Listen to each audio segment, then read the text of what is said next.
Hey, see me, hear me? I can hear you fine. I'm not alone. There's a little echo in there, but I think we're gonna iron it out. And since this episode is called "Jumping Before We Are Ready," we're jumping. Start jumping, my friend, before we're ready. Let's see, maybe the AirPod will help with the echo a little bit. Try that out. Oh, How's that? Any very, better? very cool. Very cool. I can hear you fine. Wonderful. Let me see. So, before we go into that, let me do a little bit of an intro and check if we actually have some audience. Like my goal for today is to have more people watching than the two of us. So 3 viewers is gonna be like a success.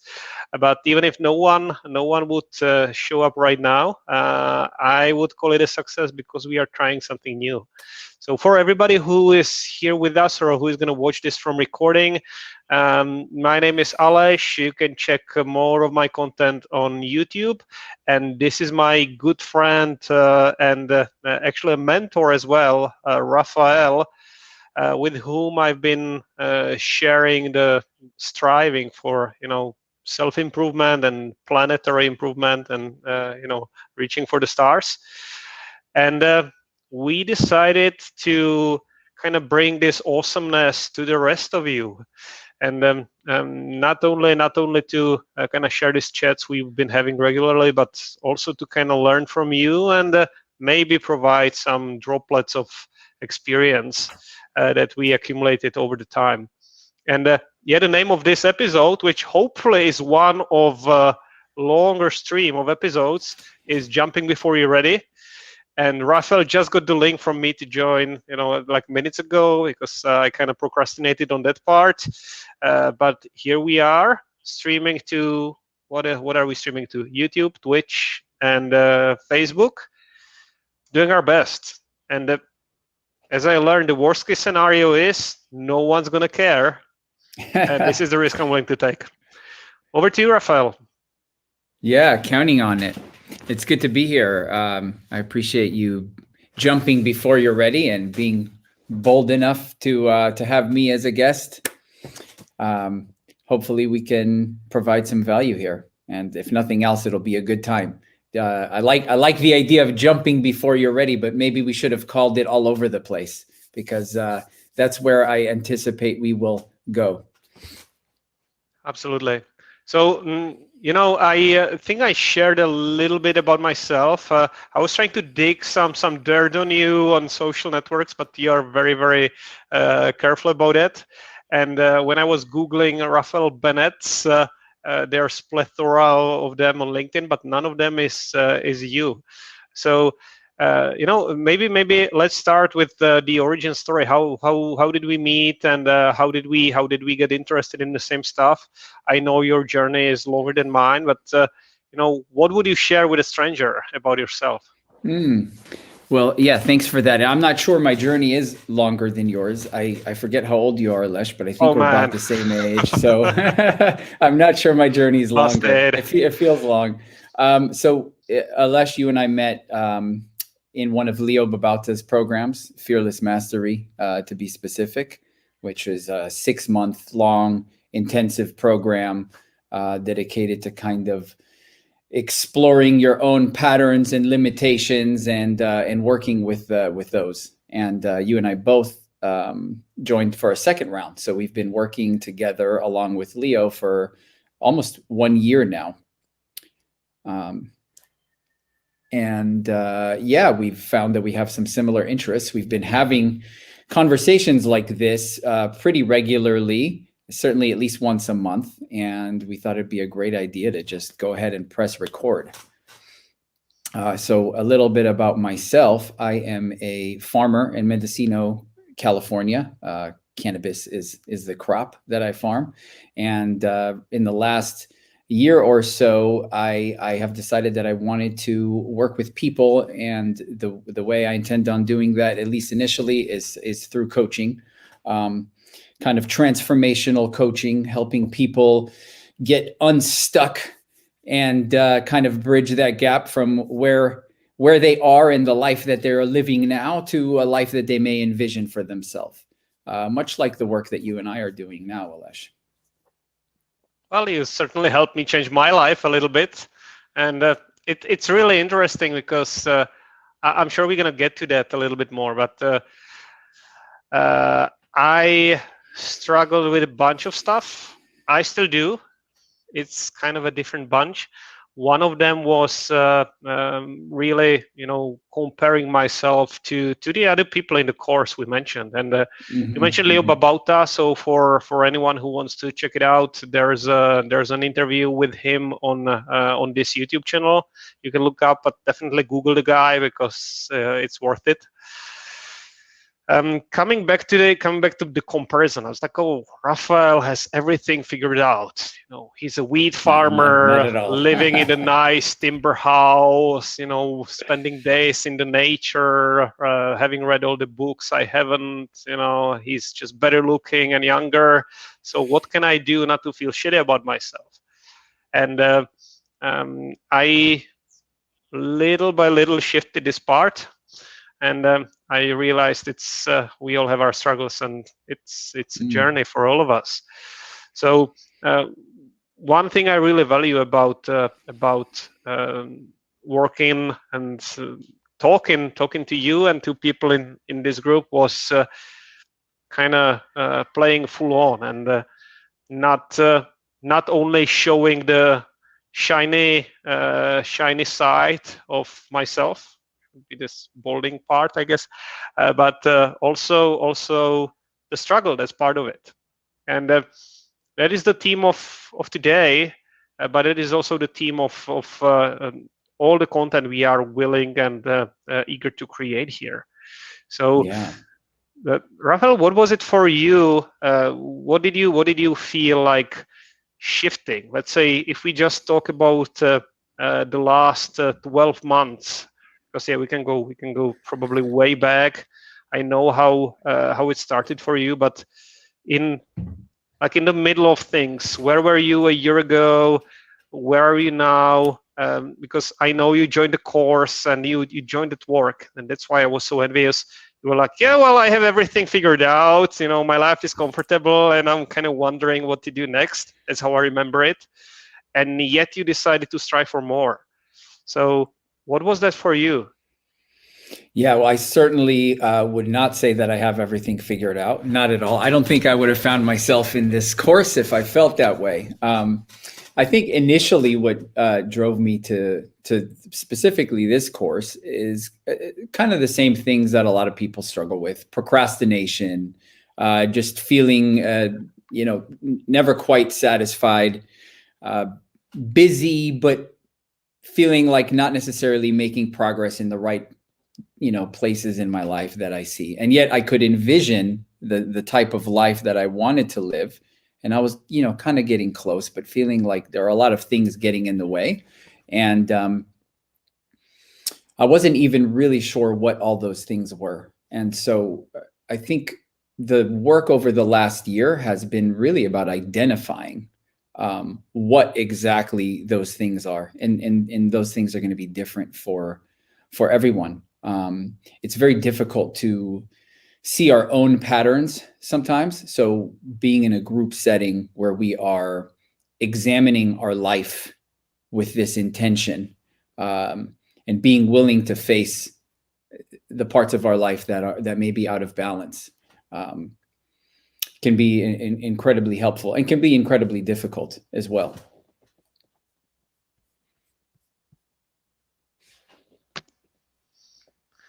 So I know you mentioned patterns a bunch of times. I guess just for clarity, when we talk about this, and we probably will be circling back to it, we talk about repetitive behaviors or perception filters we might have. So for example, the one I mentioned at the beginning, so mine was and still is comparing myself with other people. So I'm looking around, I'm kind of checking my peers, I'm checking how is everyone doing. And of course, this brings me discomfort and often pain. but I can't help it. This is my mental default. I'm just falling back Sure. to that and checking, who is doing better, who is doing worse. That would be a pattern, and being able to kind of transcend this, or at least shift it a little bit, brings a possibility to look at the situation through different pair of eyes, and maybe move beyond what would be normally available. Yeah, this is a great topic. It's so natural to compare ourselves to others, right? And it's we use these different metrics to measure ourselves. What we ought to do is measure ourself against our previous self, measure ourself of today against ourself of yesterday or last week, and kind of take stock of our life by measuring backward. How did we do? What can we change? It can be very useful to measure ourselves to others.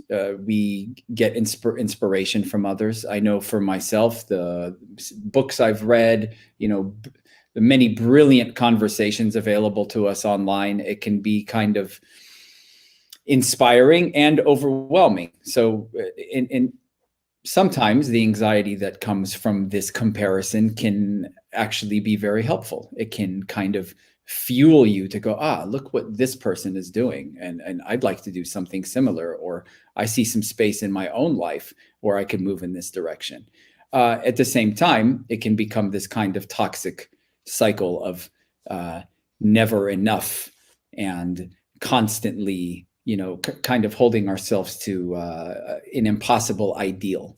So for myself, what I found useful is coming from a place of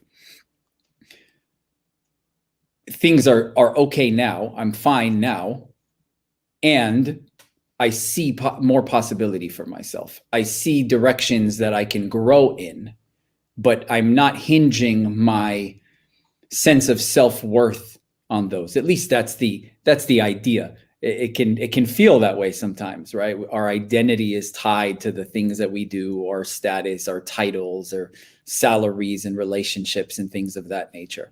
And those things, especially today, and this is part of why I've managed to kind of stay off of social media for the most part over the last 5 years or so of my life.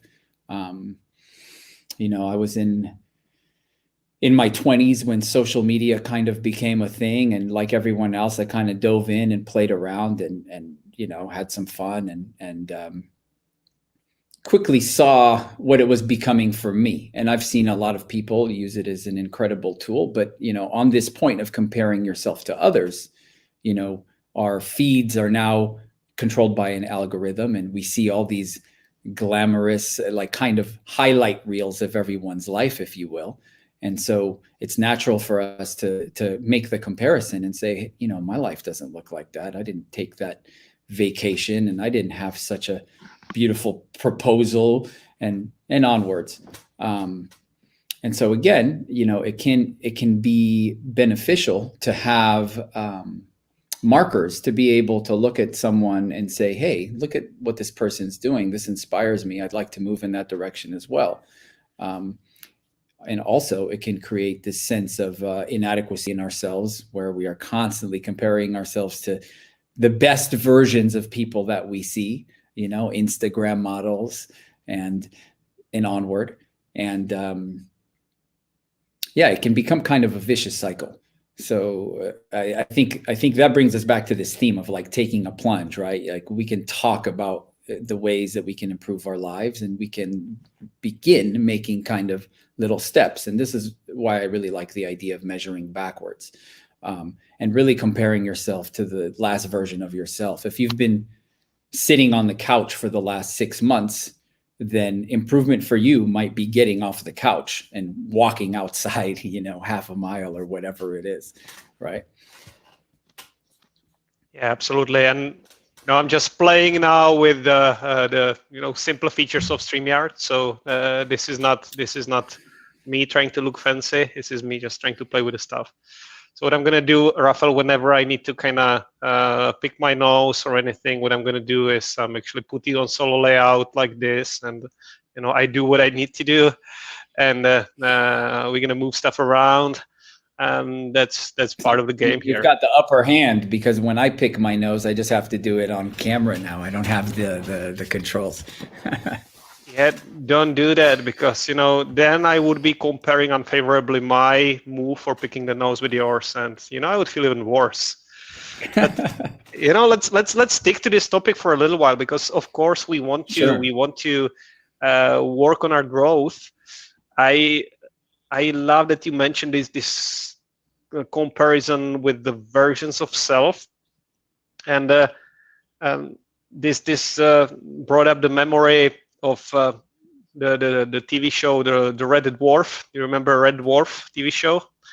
I'm actually not familiar with that one. No, it's a British TV show. It's kind of science fiction comedy show, and there is a very spiteful and incompetent character called Rimmer.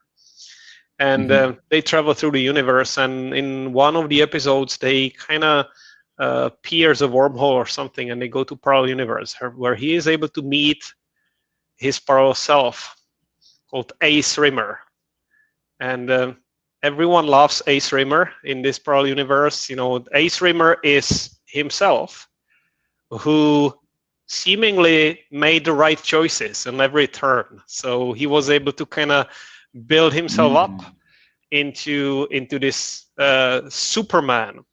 I highly recommend. I'm going to send you links, just for the episode. That's worth looking up. Okay. But to circulate back to what you were talking about, Rimmer, the silly Rimmer, actually traced back the origin story of Ace Rimmer to, I think it was like 3rd grade elementary school, when the stupid Rimmer was allowed to pass. He got a passing grade despite the fact he didn't study and didn't do anything, while the ace actually failed and had to repeat the class. And this failure made him kind of push for excellence, and this failure actually created the ace, not the easy pass, which is very interesting and inspiring. Growing through the struggle. So being in it feels shitty, right? It sucks to fail. However, looking at my former self, failing at some point might actually have been the path to progress. Do you have a similar one for yourself? Well, I can relate with the passing despite like the former, particularly in the 3rd grade story. So that sounds a lot like my 3rd grade experience. Failing is essential. If you're not failing, you're kind of probably playing it in the safest zone of your life, right? You're not taking enough risk to where you're likely to fail. How we recover from our failures, and can we learn from them? Can we fail with grace? That is the question. And you spoke about feeling shitty, and I think there can be a lot of value in that. That is something we're all trying to avoid in one way or another. The kind of shitty feeling, and for me, I found that sometimes that very feeling is what can fuel this desire for growth. So, there are different flavors of this. You can kind of wallow in your self-pity, and that isn't usually or necessarily productive. And sometimes this kind of anxiety, or as you said, shitty feeling, can actually be inspiration, or can just really be good common sense. If things in your life are really out of balance, you need some kind of internal feeling to get you to move in another direction. If you're completely content not doing anything with your life, then where's the motivation to move? So we need that shitty feeling to tell us, I don't like how I'm feeling now. I don't like something about my life now, and I would like to change that. Yeah, I agree. Just actually, it's interesting to see how much we over-index on the facade sometimes. The shittiness is not something you will see in the social networks, which is probably one of the reasons why you are avoiding them, and quite rightfully so. There's a famous, I think also British documentarist, Adam Curtis.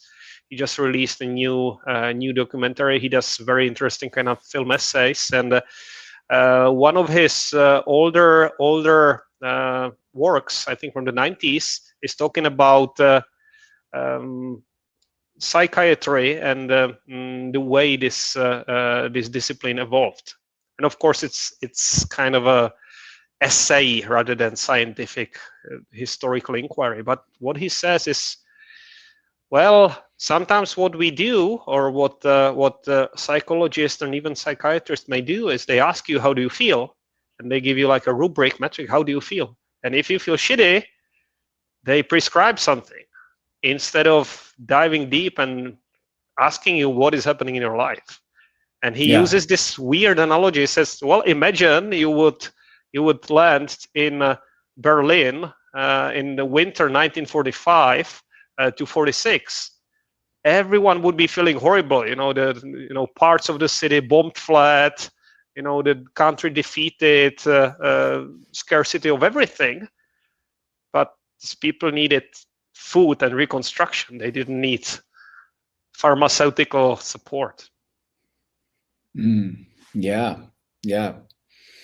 There's an easy solution for things, or at least it's kind of marketed as that, right? Take a pill and you can avoid having to do the work. You can continue sitting on the couch and eating Doritos and take this pill and maybe you won't feel so bad. And for some people that works, and certainly those kinds of treatments absolutely have their place, right? Seldom do we hear someone prescribe moving. If you don't like how your life is, you should take a quick look at what are you paying attention to, and you'll quickly get a lot of information and feedback. What are you clicking on, both theoretically and actually? Like what, if your mind is like this social media feed of thoughts, there is a choice of what to engage with and what not, with some practice, and in our online lives as well, there is a endless kind of flow of information, and we're constantly feeding our conscious experience with the next thing, and I'm certainly experiencing that myself, and we're constantly working to improve my kind of digital hygiene, if you will, in my relationship with this. I live in kind of a rural area, so a lot of my interaction, especially over the last year during COVID, has been online with people like yourself, who is on the other side of the globe. So certainly I see tremendous value in this. I wouldn't be sitting where I am exactly today. We wouldn't be having this conversation if it wasn't for these platforms. And again, it's a very powerful tool, and we have kind of all been enrolled in this experiment, and we are just now beginning to see the kind of results. I'd say we're pretty early on in this and moving very fast. Very true. Before we leave the topic, I'm still, I still haven't figured it out how to, and I'm just alluring still to the banner. Like, how do I really know that I'm progressing? That's my eternal topic, right? And you mentioned looking at your previous self, and I was going to ask you how can you tell, especially when it comes this growth that's not tangible. I know you have now, workout routine, so you can have KPIs there. You can probably see the body transformation, but how do you put a number, or how do you, put a metric on the spiritual growth, or the growth of your level of resilience? You name it. Yeah, that's a really great question, Alesh. I think one thing that is worth taking the time to do is to come up with your own definition of success. What is your definition of success? Not what other people tell you is successful. What works for me may not work for you. And it's worth spending some time doing that. James Clear published recently something on his weekly newsletter. It was along the lines of rather than working towards retirement, work towards creating your ideal lifestyle. You can often achieve that in a matter of years as opposed to a matter of decades. So I think this kind of aligns with the idea of defining your own success. Take a look at your life and how you would like your life to look like. What would you like your days and weeks to look like? And what needs to change in order for that to happen? And that's something that you can continue to work towards. Certainly there's no goal of arriving at some complete version of ourselves, right? We're dynamic. We're always kind of growing and hopefully expanding our capacity. And so creating your own definition of success will give you kind of something to measure for. Okay, well, I would like my life to look a little bit like this. This is something that's not serving me in my life. And a lot of it is a process of subtraction, not necessarily more and gaining, but like what do I need to say no to? What do I need to put aside? What habits do I need to move away from? And what habits do I need to create? Right? I've heard it said recently that we don't rise to the level of our goals, but we fall to the level of our training. And so, we can kind of go back and forth with the concepts, and some of them will work for some and not work for others. But ultimately, our habits are what kind of create the structure for our life, and they form whether we like them to or not. And so, again, this goes back to defining your own success and then taking a look at that and seeing. So I would say that the right metrics for personal growth are something that you have to look within for and really kind of visualize what type of life it is that you would like to have and kind of work from there.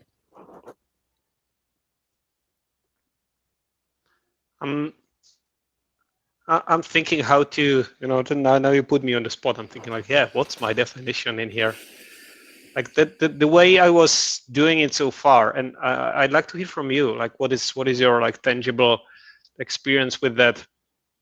I've been really looking at repetitive situations, which got me frustrated or shaken in the past, and I'm trying to kind of assess how much it's affecting me now. So the one story I shared, like a tiny one, was I think I do every day, multiple times. So I use my work laptop for most of my work, and well, obviously, but not just day job related. And it's very secure by going into lock screen very quickly. And I need to change my password every 90 days or so. So each of these changes is painful, because then I don't remember the new password for the next 5 days. And I remember very vividly how frustrated I was when I had to type the password and retype it. And then I was on caps lock, so it didn't work. And 5 attempts of typing in the password was just, I was going berserk. And over the time, let's say within the last 18 months, I see gradual, very subtle change that's not visible from day to day, but I don't remember the password faster now. I'm not smarter in picking the memorable passwords, but I am able to kind of handle it with a higher level of grace and just type it 8 times, and it's not a big deal. So subtle but measurable for me. Mm-hmm. What is it for you, Raphael? I mean, where do you see something that you're able to tackle and maybe you are not? Well, certainly starting this work was motivated by a lot of the same kind of things that you're describing, getting frustrated or getting thrown off by things. And those things are still there. So for me, and we're talking about a few different things here. So I'm going to touch on kind of mindfulness and an awareness of our things that come up for a moment, which for me has been kind of the biggest shift over the last couple of years, is in awareness to this. So you described this frustration arising when you can't remember the password, right? And you can insert any situation there, spilling something on the floor, or, fumbling or breaking something or whatever. And this, I did all of it today. All of it today. Great. And you're laughing about it, right? And so, I've got twin children. They're 11 years old. Things break all the time. Things spill all the time. Things don't go as smoothly as I would like them all the time. A measurable difference for me in the last couple of years, and I would attribute a lot of this kind of to like the formal mindfulness training, has been a quick recovery from the slips. So I still slip. I still act like an asshole sometimes when my kids do something that gets me angry. The difference is the half-life of that is much shorter now. So within moments, I'm often able to recognize, okay, this is an unskillful way to deal with this situation. Let me backtrack a little bit and kind of come from a more centered place. And it's not always that way. This is a practice, but certainly much more than it was a couple of years ago. And so a great place to look for feedback is from your family, friends, and loved ones, right?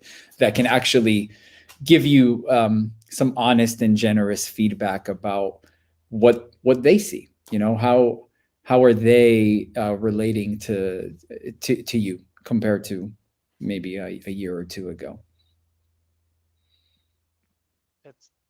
It's a good one. I'm thinking this is also a very tough one, because especially for the loved ones, I mean, you want to be the rock, you want to be perfect one, right? At least I do. Yeah. I forget whose quote it was, but it was something like, you think you're enlightened, go spend a week with your family, Absolutely. I'm heading there. I'm already bracing myself. Well, it's let me see. I know we wanted to move towards the main theme that I advertised in the banner. So let me just get rid of this one and move into the area of readiness to take the plunge. Because to introduce this topic, what I like about the learnings or takeaways I got from the work with Leo's group and also other stuff that I looked into is this notion that you're never gonna be fully ready for anything.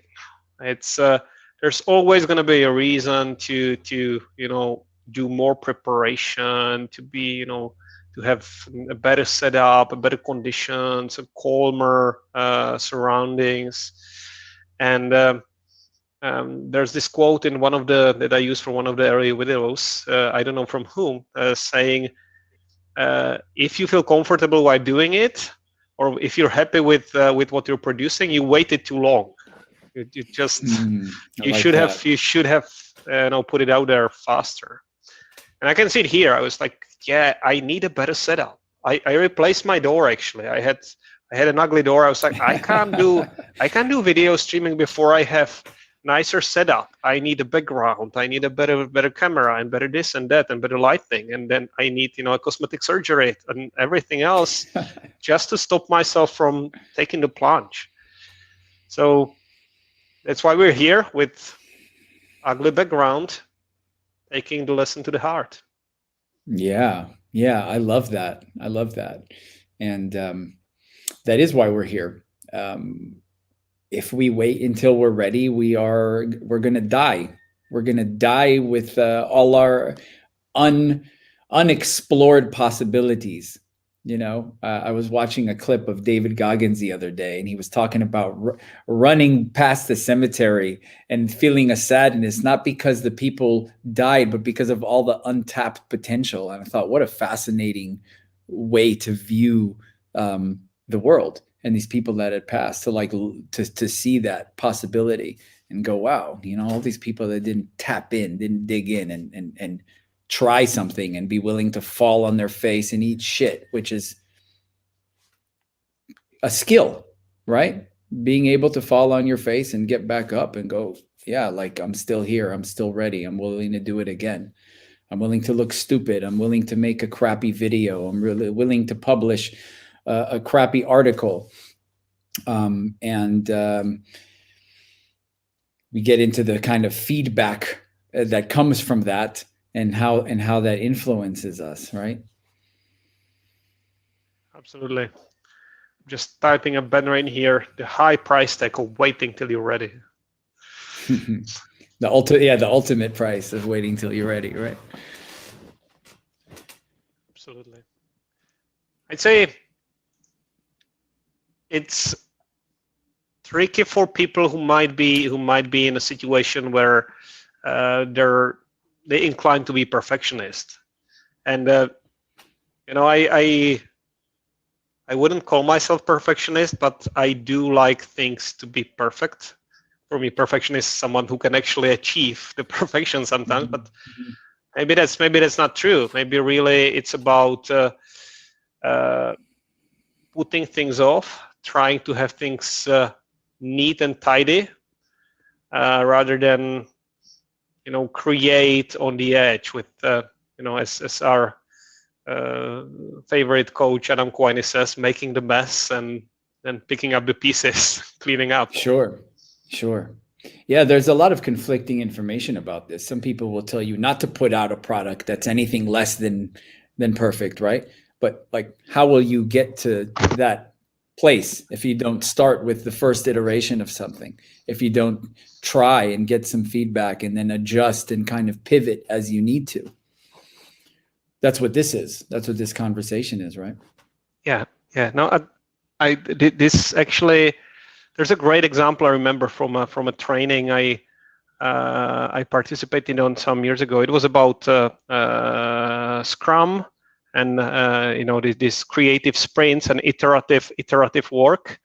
When what you're trying to create in each sprint, in each short increment of time, is a minimum viable product. So rather than using this so-called waterfall production planning, where you plan everything in your head and outline how it's going to go, and then you kind of chisel it in stone and follow the steps, you're trying to work in this short sprints, and each sprint should result in a product. The reason I'm mentioning it is because the trainer posed a very interesting question. He was like, imagine that your product, what you're trying to create, is a e-shop, a website with e-shop with your products, and you have 1 week. How can you create a minimum viable product that would actually have some function already? And of course, we had no clue what to do. And he said, well, minimum viable product would be just to open a domain and write in there, hey, my name is Raphael Bennett. Here's my phone number. I'm selling stuff. Call me, and press publish. Yeah. It works. Ship the work, right? Yeah, well, I want to, and I want to acknowledge you for what you're doing with this channel, which is exactly that. Just jumping in and saying, "Here I am, and here's what we're doing." You know, it's a beautiful thing to see, and I think the only way now is to jump. Yeah, no, I know. We both also admire Seth Godin with some of these tips of how to create, and you actually brought my attention to his work, and his advice, almost verbatim, was Well, if you want to get better at anything, particularly he was talking about streaming, just press broadcast. Don't tell anyone that you're going live, and just keep doing it, every week, and you will get better. So yeah, you can do that a million times in your head, but before you press that button, it's all just theoretical. Yeah. So I'd like to flip the tables on you for just a second, and I'd love to hear what have been the biggest challenges for you now that you've been doing that for some time, or any pitfalls that you've kind of come across along the way when you've just decided to hit stream and go live. Absolutely. And to everybody, this is how it's done. This is how you get free coaching from the master, just inviting them on a channel. Here we go. So it's for me right now, it's really thinking about how to structure this into a standardized, let's say, kind of flow of content that would be not a pure rambling, that would be palatable for a wide array of people. And ultimately, I would like to. I think I'd like to see that this is attracting audience, and I'm very, very shy of saying that out loud, because I've been over-indexing on these input indicators, right? So this how many calories you consume and how many push-ups you do versus the outcome, which you can't directly affect. So right now I'm putting in the work. I am getting I'm putting in more channels to stream to. I'm keeping an eye on those questions that might come up from an audience, if we have any. So if you have any questions, any comments to me or Raphael, just put them in the text. We're gonna pick them up. And I don't know. I'm gonna keep doing that. So I guess you got me there. I'm just fumbling my way away from the question. But you can pin me on the spot. So I didn't answer, did I? No, you danced around it a little bit. I think what I was getting at is I was really curious to know about like the personal internal challenge of doing this, of diving in, because I feel, so our theme today was jumping before you're ready. And I feel like you have modeled that by the work that you're doing with your channel. You're kind of just said, fuck it. Here I am, and I'm just going to press record, and I'm going to publish, and whatever happens, happens. And clearly there is an intention behind there. You would like to reach an audience of some size at some point, right? And so what I'm curious about is, what are the personal challenges of doing this? Like if you can speak to that at all. I think so. And it's tricky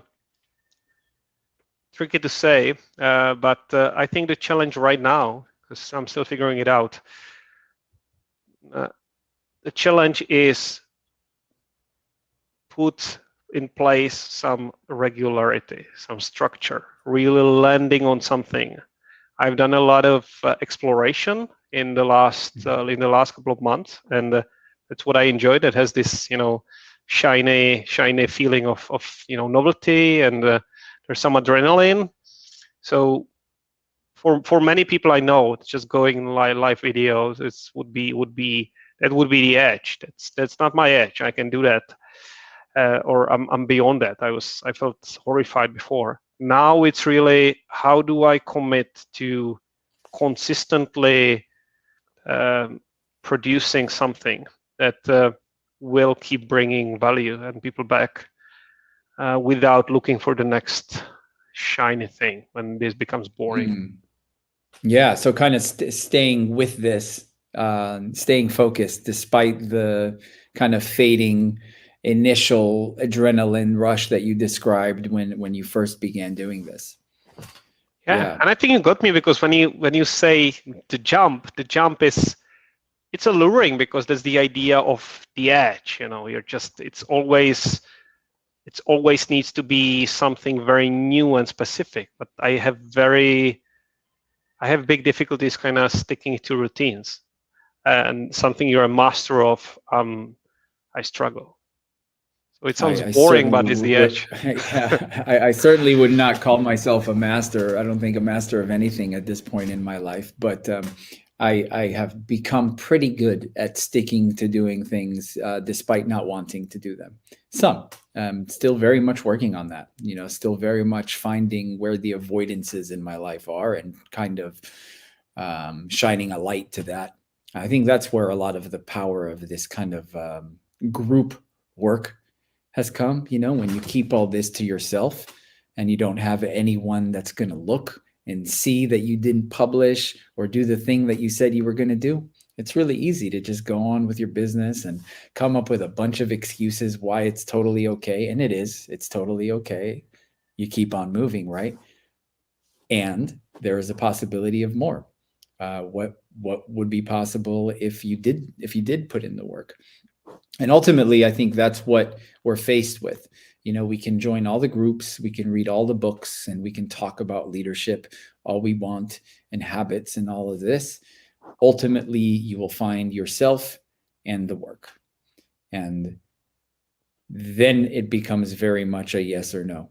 Am I going to do this or am I not going to do it? And for me, I've had to come up with my own non-negotiables in my life and see what's possible when I don't negotiate. And sometimes there is a kind of fallback that happens from that. You push in one direction and other things in your life might kind of fall behind, and you realize like, okay, my capacity to handle everything I'm taking on in my life right now is being challenged. I'm really feeling like I'm at the edge of what I can handle here.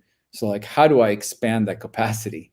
How do I make space, and how do I carry all of this? And we go back to the failure. When you're taking on new things, especially things that are pushing your edge, you're going to fall, you're going to fail, you're going to fumble, and you're going to have to come back and do it again, or know when to move on, which is another conversation altogether, right? Yeah, I see we have some comments in the chat. Raphael, let me know if you can see them. I will just pick. I don't see anything. Okay, here we go. Yeah, I want to pick the first one. So, and I have to say, so far, full disclosure. So we have this, as I said at the beginning, we like to look, competent and shiny and popular on all the social networks. So right now, I intentionally call this episode 0.0. And of course, these are all our friends. So far, I don't see a stranger asking a question, but I'm cool with it. So Robert, good to have you with us in here actually this way. I like the question. I'm gonna read a part of it. So when increasing the frequency of iterations, so I'm assuming that's the practice, that's the routines you're taking on, I do find myself also with an increased frequency in white page situation, which also comes with more chaos, uncertainty, and fear. And any thoughts? So I think that's what I was trying to express. So once what I did this year, and I published about it in the other YouTube videos, is I took on some of these. It's a fad these days, I guess, taking these monthly challenges. So I did like a month of cold showers and a month without sugar, which just ended. Luck, thank God. And month without YouTube, stuff like that. But to Robert's point, I guess, once I realized I'm reliable doing that, for some extent of time, it created two problems for me. Number one, I was hungry for more. I was like, okay, so what now? So I can do that. I don't feel any different. I mean, okay, I can live without YouTube. It doesn't make me a better person. So what's the white page now? What's the blank? How do I fill this with something productive? And number two, and that's even more painful, when I I had this high, this rush of accomplishment. Oh, I can live without YouTube. I can live without sugar. I can live without hot water for quite a while. But then, a crisis comes in, or a stressful episode, and I crumble, I collapse back, into the default, and I'm binging on everything again, and that's another difficult situation. That's another edge, and it's another white page for me, but in the other direction. How come? Is there any progress? Is there anything out there that would allow me to permanently shift? Any thoughts, Raphael? Yeah, well, you take on a challenge and you are presented with this white page situation. You ask yourself, what's next? I think this comes back to what we discussed earlier on in the conversation about defining your success and kind of coming up with your own ideal version. So if you've written down some things that you would like to see in your life, you can then begin implementing those things. So, okay, I'm going to not watch YouTube for a month, and I'm going to take on this small thing each day for a month, right? Insert habit that will help you grow in the direction that you would like to grow, what works for your life. So for me, physical conditioning is like a non-negotiable. This is something I need to do every day in order to feel a certain way so that I can tend to everything else in my life. I would like to tell you, oh, nothing comes before my family, and I'd be bullshitting you. For me, it comes back to securing your own oxygen mask so that you can help others. So, that's my non-negotiable, is like taking care of myself so that I'm mentally and physically fit enough to take on the many demands of life today, including family, work, and all the other, the constantly growing list of commitments. And yes, as Robrecht said, including this call. And yes, this certainly comes with more chaos, uncertainty, and fear. What that tells me is that you're in the right direction. If you're feeling the chaos, uncertainty, and fear, you are pushing your boundaries. You're expanding your edge and figuring out what your capacity is, and you can slowly grow that. And I think that's where some of the tools that we can develop to kind of help us through some of those more intense feelings of chaos, uncertainty, fear, because those can be very much paralyzing, I think, to all of us. I can tell you from my own experience, that's what initially led me to meditation, yoga, and exercise in general, is kind of feeling a physical overwhelm of anxiety or whatever have you, and wanting to kind of bypass that somehow, which, by the way, doesn't happen.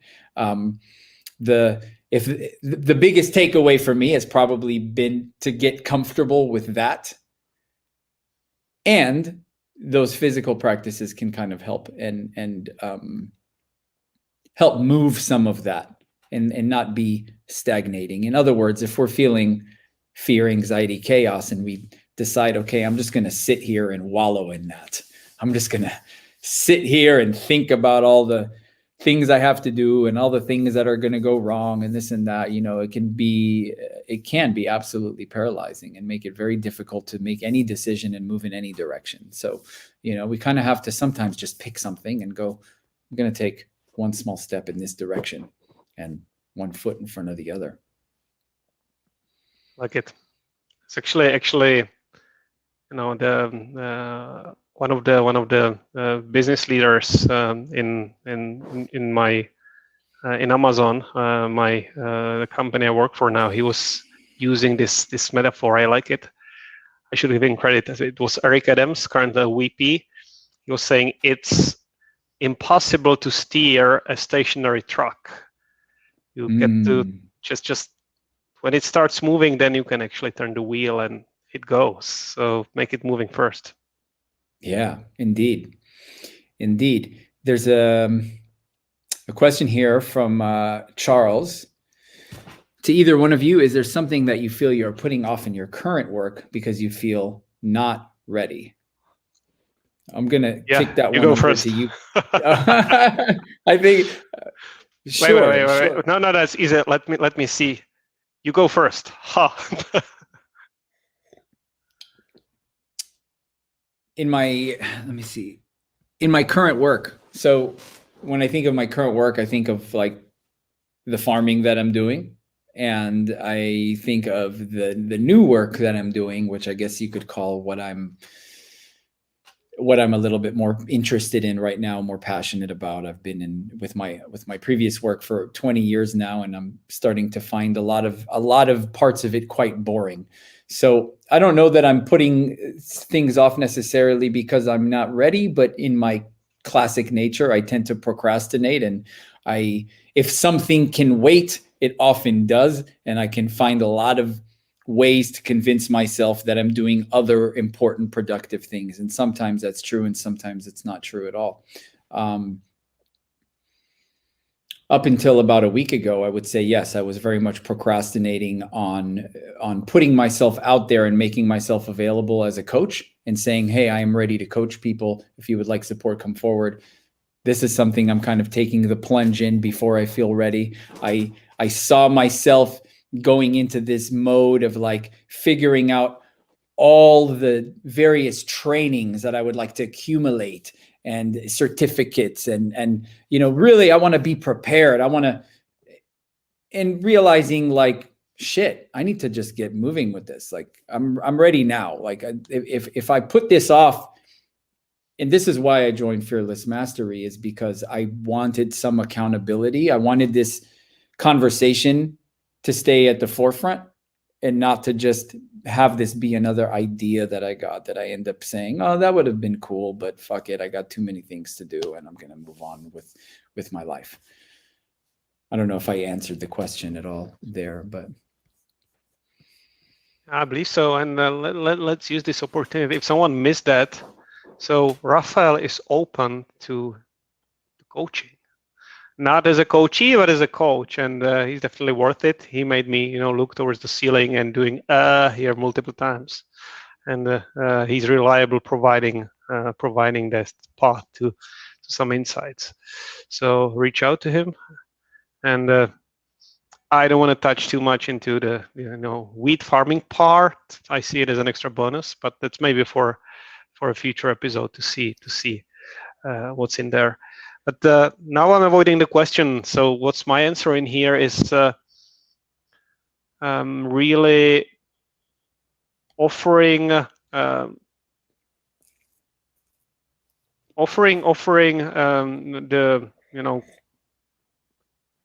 coaching support, even internally, within my company, just advertising that I'm skilled, or I think I'm eager to get skilled in something. There's this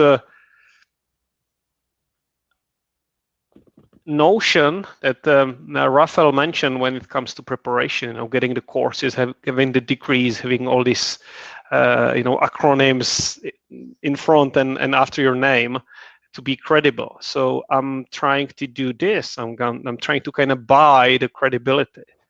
And I realized that even with the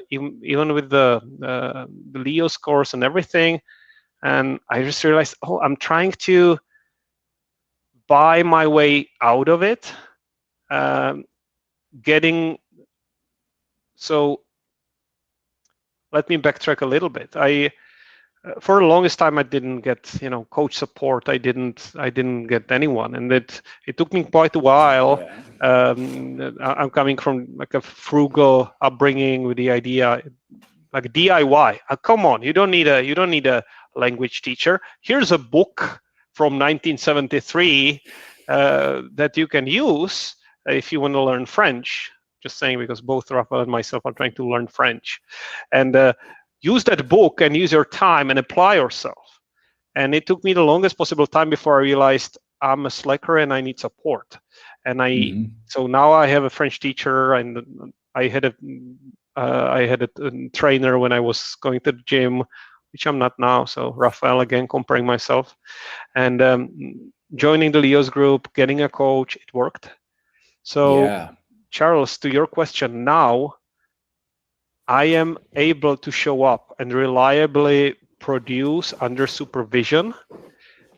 What I can't do is produce without this accountability net. I feel like a child who can produce when someone is looking. Yeah. That's my edge now. I love that. And while you mention hiring a tutor, a coach, a personal trainer, if you can afford to do that, do that. If there is something in your life that you would like to do, and you can afford to hire somebody to push you and to guide you, it is absolutely worth it. And I think that is a great example of jumping in before you're ready. I had ultimately decided to say no to working with Leo before the first round because of the very large financial commitment, the time commitment, the intensive, and the timing of the intensive was smack in the middle of harvest for me. And I couldn't even fathom, like, how was I going to leave during this time? And ultimately, my fiance was beyond supportive and kind of pushing me to make that decision. In fact, she kind of gave me like a push and was like, no, you should do this. Like, you want to do this, clearly do it. And I think at some points over the last year, there may have been some regret to that, and I'm like distracted and feeling neck deep with the various calls and meetings and things. And, all the things that work has opened up. Ultimately, now, 1 year later, having again committed to a second round, I couldn't be more grateful that I made that leap, that I made that choice. I recognized so many things about myself that previously I had not. I thought I was doing such a great job examining my own life, like seeing my own patterns clearly. And doing this work in this intentional way has really highlighted how much I was missing, like how many blind spots I had, and how much more work there was to do. Yeah, and it's what helps a lot, I think. Like I have a resistance towards the term accountability groups. I don't really like the term for various reasons. However, what is good to do with it could be a friend, it could be a colleague, a spouse, someone with whom you have trusted relationship, and really talking about the struggles and insecurities you have. If you can find someone like that, that's great. So the work in a group of people who all struggle made me realize something that I didn't really fully understand or fully accept, and that's the fact that we are also alike in our insecurities and these internal struggles. Am I going to be liked? Is this good enough? Are they going to think I'm stupid? Am I you name it, and we all have it. But as we started this talk, you are not going to see this on Instagram. That's not what people post. So having someone to whom you can open up makes you understand that under this shell we all have this. So it's the same struggle for all of us, different flavors. I'm so glad you brought that up, and if you can't afford to hire a high value coach, high-end coach, or personal trainer, that's totally fine. Find a group, start a group, do it for free.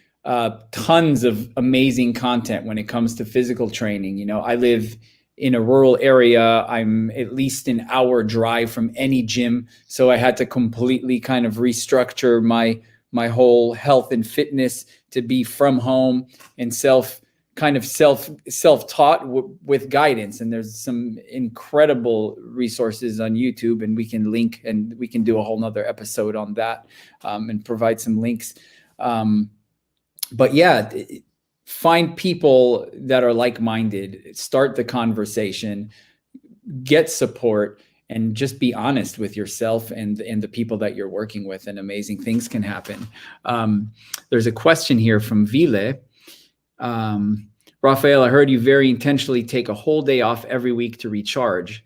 I find that calling me, but contrary to what I have programmed myself to do for a long time. Can you give us your personal take on the challenges and the benefits? So Vila is referring to the fact that I have taken it on myself to observe the Sabbath as far as work goes. I'm not religious, but this is something that I have kind of been, I have been implementing into my life for a very long time.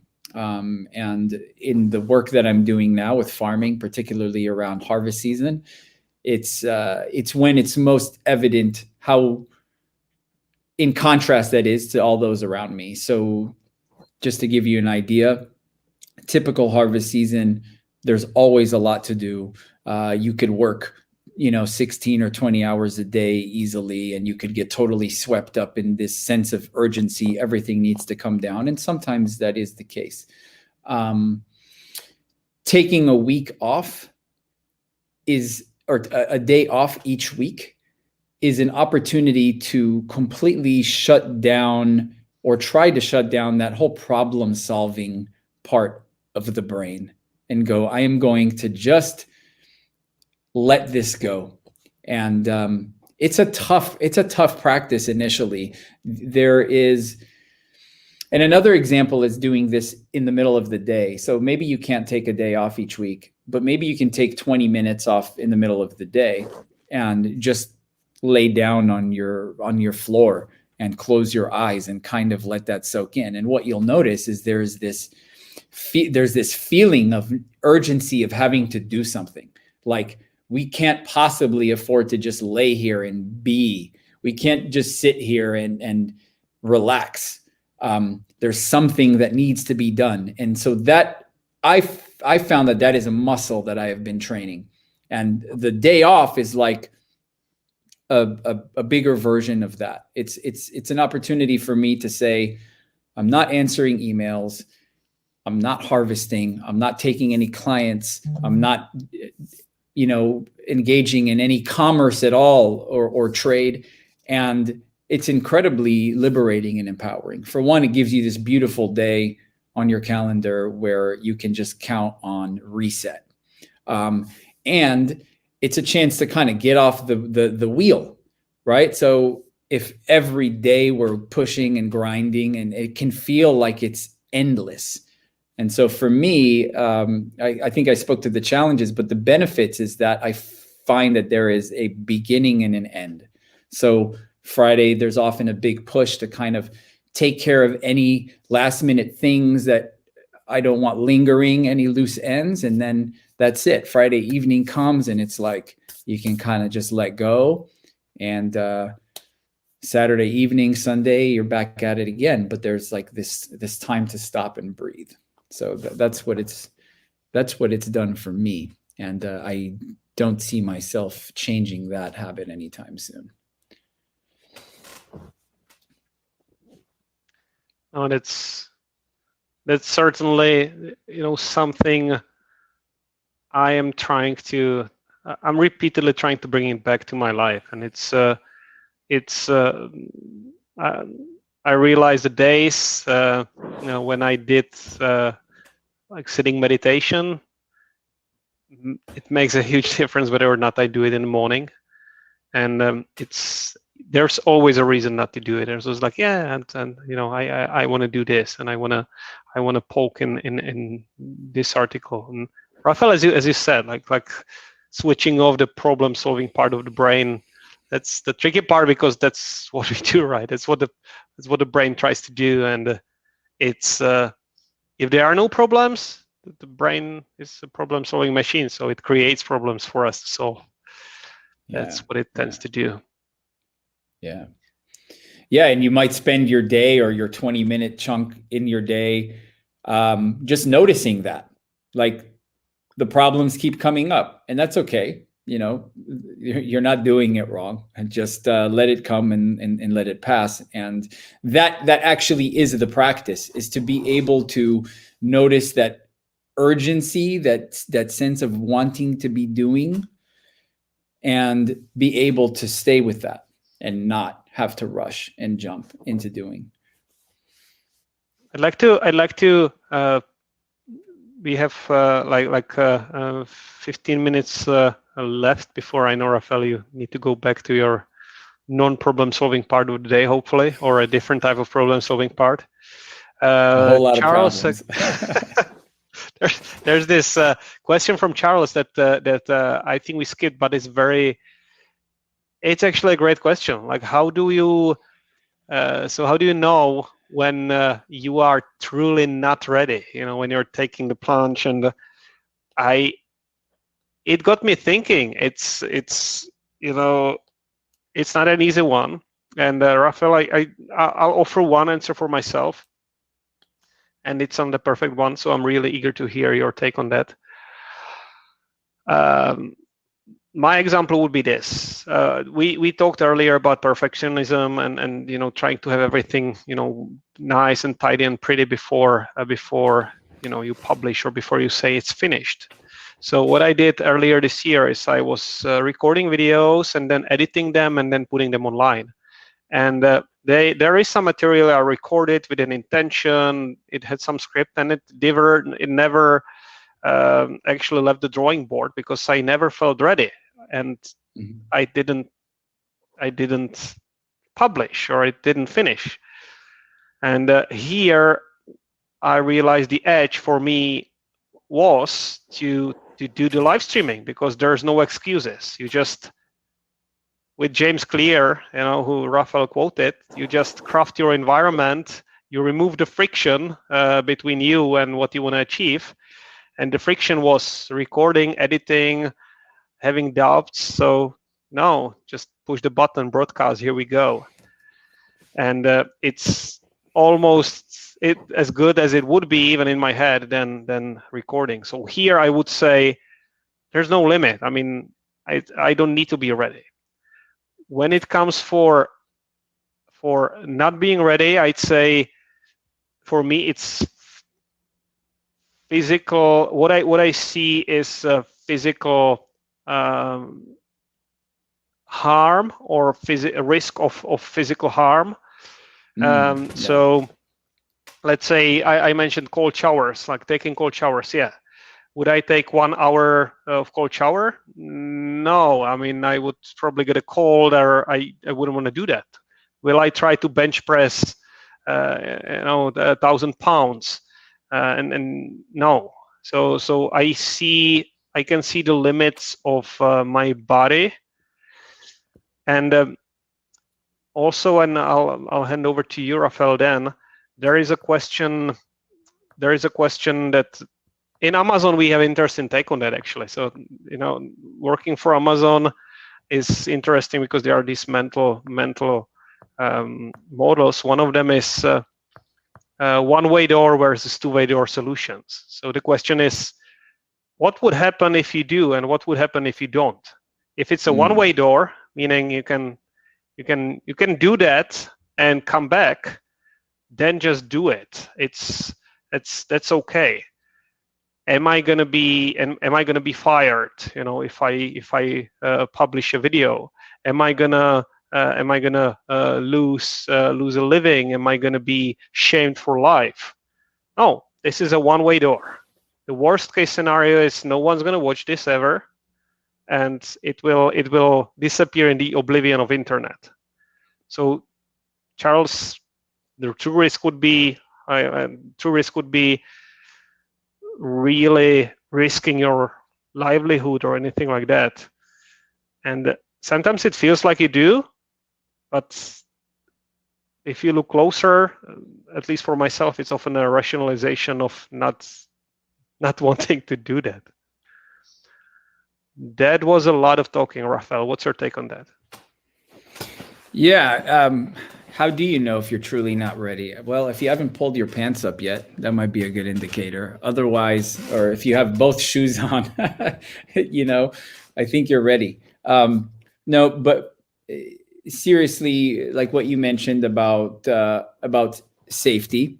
So if you're starting at 0, you might not jump to 10, right? So we've talked about this in our group. Like, what level of anxiety is your potential, task or mission or whatever it is you're working on is causing you, and maybe ease in with some things, and there are certain things that you're simply not going to be ready for, and you can jump anyway, like this live stream.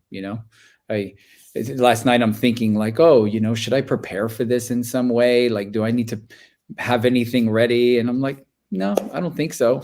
I'm just going to go, and it's Alesh's channel. So if it sucks, it's not even on me. It's like, who cares? Thank you. Thank you.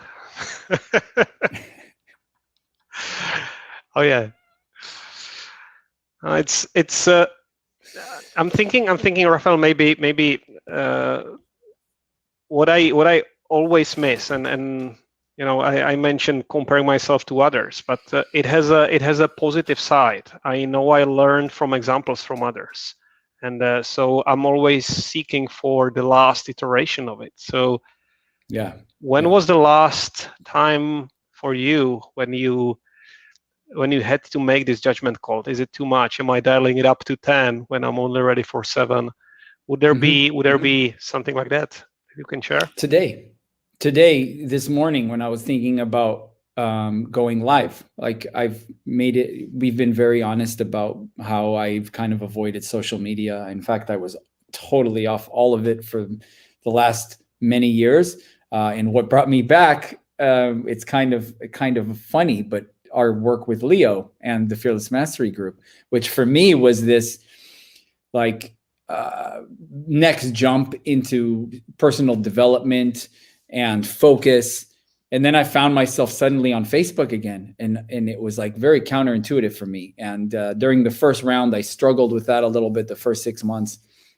And ultimately, for the second 6 months, I just made a personal decision to kind of disengage for the most part from the group and just do like a regular check-in once in a while to keep up. And I've missed out on quite a bit because of that. But I've also gained a lot of kind of personal space and time. Because for me, I have found that I just don't quite have the discipline to have a totally empowered experience with a platform like Facebook. I find myself spending more time than I would like to spend on there, more concerned with comments and finding myself distracted and ending up looking at something that had nothing to do with why I came in the first place. So this is something I'm still working with, like how to have an empowered relationship with these platforms where I'm kind of setting my own guidelines for how I work with it. But to answer your question, today, before committing to doing this, I'm like, is this something that I want to do? Do I want to open this up and engage with people in this way? And like, what's it going to be like for me? I'm going to be concerned with the way it's received and so on. And the theme was jump before you're ready. So, here we are. No regrets so far. I appreciate you said that, because it's a struggle for me as well. It goes back to all the addictions. So we can debate here, but probably we're gonna tackle that next time. How all of these things are engineered to give you the proper dopamine rush at the right dose, and this slot machine approach. It's very tricky to work with that. I guess if I should provide an example as well. So for me, this question was the significant one. Really was this whole streaming idea. I realized the discomfort is not really the technical part. although I'm, the perfectionism goes in a way. Like right now, you may have noticed, I just kind of accidentally tilted the camera, so now I have these Dutch angles of my apartment, and I'm trying desperately to cover it with my body, but that's the easy part. The difficult part was what kind of persona I can be here when anyone can watch, and I'm different for different people. I'm different for the people from the Leo's group that we are talking about with Raphael now. I'm different at work. I am different, based on the context. And this means exposing myself to this kind of universal persona that I'm putting out there. And I know there's going to be people I know who are going to be weirded out. Some people already reached out to me after my YouTube video saying, well, did you join a sect? Like that was the serious concern, like when you talk about this, like, oh, what kind of group? I mean, okay, did you give, and you had to give them all your money, and so this idea, how is my professional picture going to be affected by that? My personal, now I'm rambling. So, Raphael, is that something like that in there for you, or were you more into, I want to be in the woods, being approached by coaches without ever being present on media? Well, there's some of that. I think for me, it was really the concern of my own ability to be responsible with showing up in this space. So for the same reasons that I've avoided Facebook, Instagram, and so on, that's been my concern, kind of getting sucked into the feedback, the comments, concerned with the views, if there are any, if there aren't any, that sort of thing. And ultimately, I came to the conclusion that I think I can deal with that as it comes, and kind of take the generous feedback as it comes, and not worry about the rest. And ultimately, with the reality of how few people will likely ever watch it to begin with, and of those that do, how many will stick there? I mean, I happen to get a lot of content on YouTube. A lot of very valuable information, from personal training to just brilliant conversations. And even a brilliant conversation, I struggle to kind of keep my attention. Like, how many videos have you started only to be scrolling while the video is playing to look for the next thing that might be a little bit better, right? And then move on and on and on. And so, my hope is that we'll provide some value to if somebody got one tip out of this, or one moment of clarity that they can apply to their own life, I see that as a win. I see it as a win anyway. We got together. We were going to have this conversation anyway. So like you said in one of our previous conversations, why not just hit record and share a little bit? Very much so. Raphael, as I see it, I think we're already winning in a way. We are providing something to the people just by jumping before we're ready. So for me, seeing content like this on YouTube, and I've seen a bunch of stuff with good content but horrible production values. Even scarier room than I have here. It actually, I didn't like it. First of all, I was like, oh my God, this guy, he doesn't even have this gear, and he doesn't even have a proper whatever, and he's got a Russian accent. And then I realized this person allowed me to feel safer about my own work.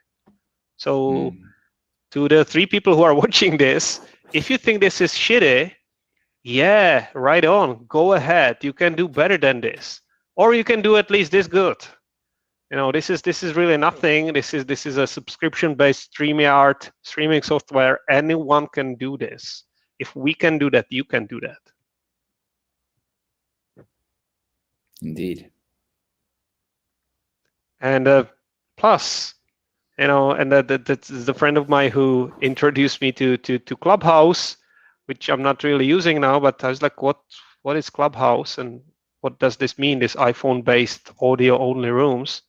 I realized that it is true that we are in this scrolling mindset, but also there are always some people who are intrigued and interested to just listen to conversations and be inspired by honest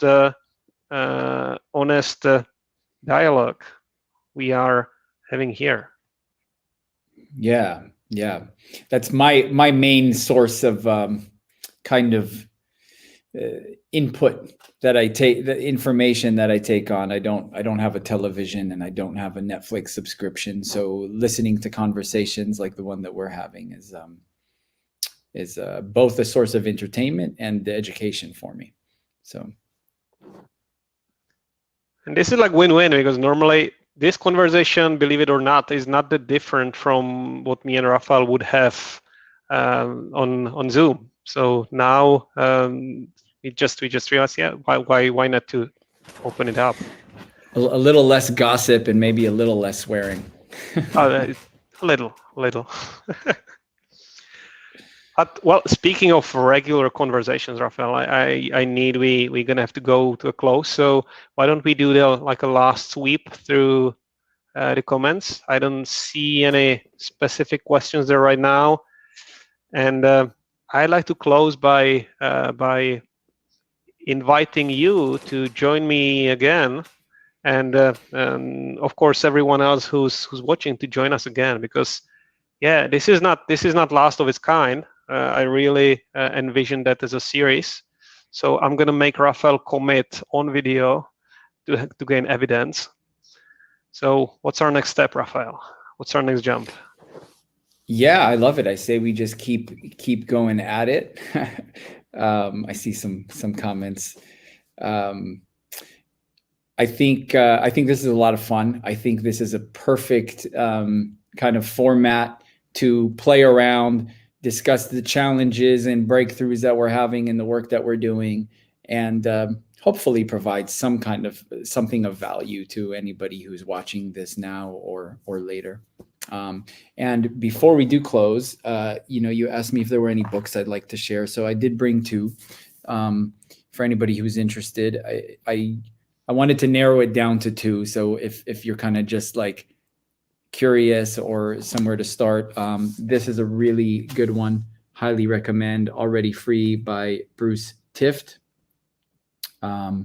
As the title says, Already Free, a great book that kind of shifted my relationship with myself and this kind of acceptance of embracing the suck, if you will, and kind of coming to terms with some of the less pleasant things that we experience, and recognizing that those may be with us for the long haul. So can we become okay with that? Can we be free now? And then the other one that you mentioned that I quoted James Clear. This book, I can't say enough about it. Atomic Habits. Ultimately, all the work that we do, the concepts, the theories, again, we are going to fall to the level of our training, and we are going to form habits, good ones, bad ones, whether we like it or not. And so understanding the kind of mechanisms that get us to repeat certain behaviors, I think is huge, and a really great way to kind of architect your life in a way that's going to lead you to your version of success. Thank you again, Raphael, to adding books to the endless pile of my list. I never can catch up. Speaking of comparing, but yeah, I absolutely vouch for Atomic Habits. I did read those, and I'm gonna share in description some notes from that. I actually think we can do a book club, like a dedicated just book club session for the future, because I know you can brought tons and tons of books every time. Well, thanks everybody, and you are already free to leave the broadcast now.